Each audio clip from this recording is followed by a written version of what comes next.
साथियों नमस्कार।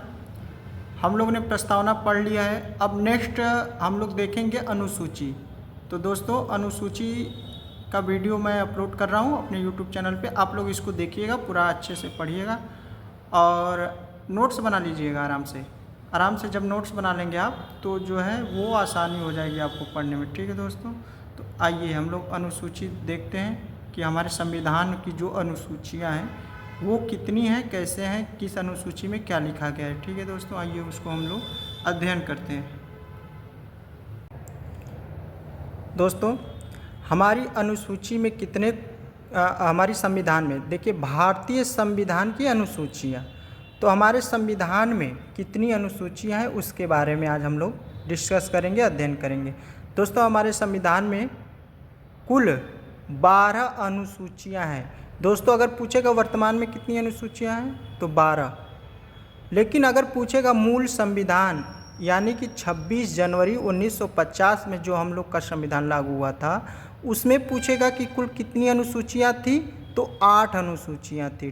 ठीक, और अगर वर्तमान में पूछेगा तो 12 अनुसूचियाँ हैं। यानी मूल संविधान में 8 थी, अब 12 हो गई हैं, यानी कि 4 अनुसूची हमारे संविधान में जोड़ी गई हैं। तो वो कब जोड़ी गई हैं आगे हम लोग देखेंगे। ठीक, तो अभी देखते हैं हम लोग फिलहाल 8 अनुसूची, फिर उसके बाद 4 अनुसूची जोड़ी गई तो 12 अनुसूची हो गई। आइए उन अनुसूचियों को देखते हैं कि पहली अनुसूची में क्या है, दूसरी अनुसूची में क्या है, तीसरी अनुसूची में क्या है।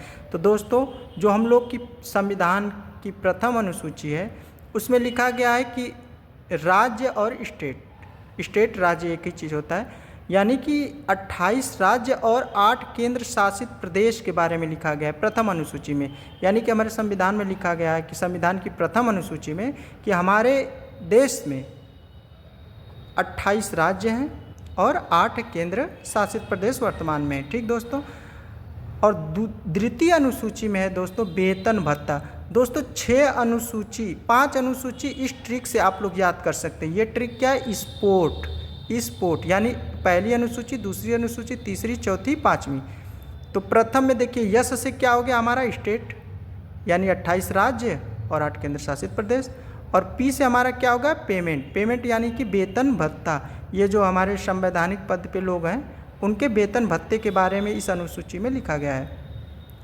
तीसरी अनुसूची में हमारे क्या है दोस्तों, ओ से क्या हो जाएगा ओथ में यानी शपथ किसके बारे में, राष्ट्रपति, उपराष्ट्रपति, राज्यपाल, इन तीनों का जो शपथ ये इस अनुसूची में नहीं लिखा गया। बाकी सबके शपथ के बारे में अनुसूची 3 में लिखा गया है। इन तीनों को छोड़ा के राष्ट्रपति शपथ किस अनुच्छेद के तहत लेता है तो ये 60 आर्टिकल 16 के तहत, ये जब आर्टिकल 60 पढ़ेंगे तो उसमें लिखा गया है दोस्तों।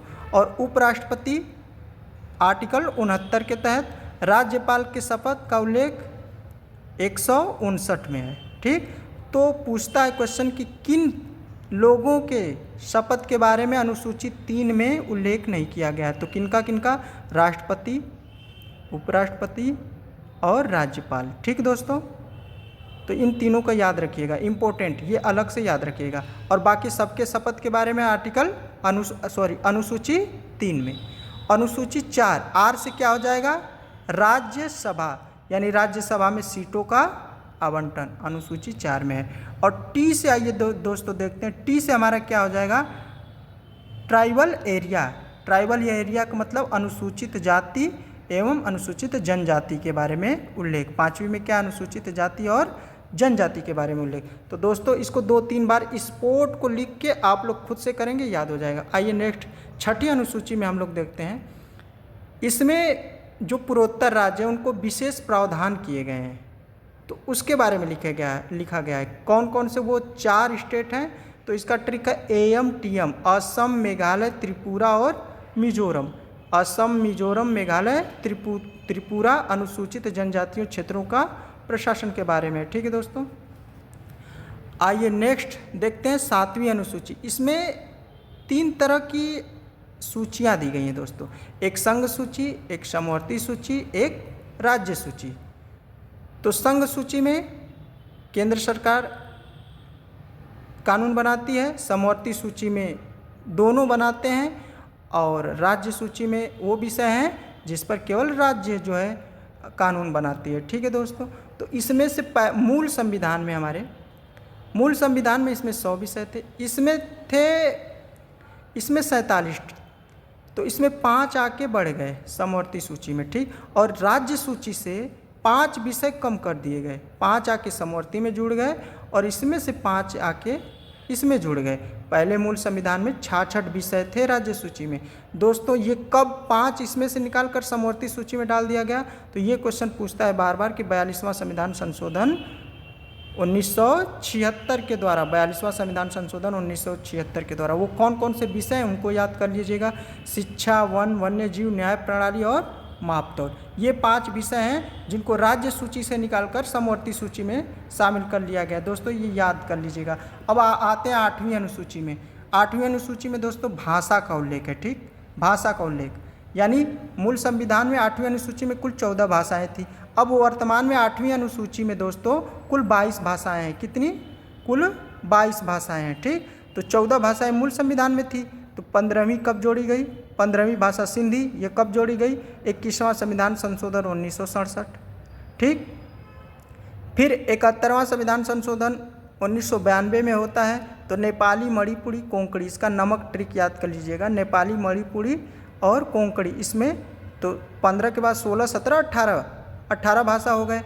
अब आ जाते हैं 92वां संविधान संशोधन 2003 में, तो इसमें 4 विषय जोड़े गए थे। ठीक, और 4 लैंग्वेज, कौन कौन से? बोडो, डोगरी, मैथिली और संथाली। ठीक है दोस्तों, अब वर्तमान में कुल 8वीं अनुसूची में कितने भाषाएं हैं? 22 भाषाएं हैं। ठीक, और मूल संविधान में पूछेगा तो 14, वर्तमान में 22 भाषा को लेकर। ठीक है दोस्तों, आइए 9वीं अनुसूची देखते हैं अपनी। तो ये 8 अनुसूची तो हमारे मूल संविधान में थी, यहाँ हमने लिखा था ना, मूल संविधान में 8 अनुसूचियाँ थी।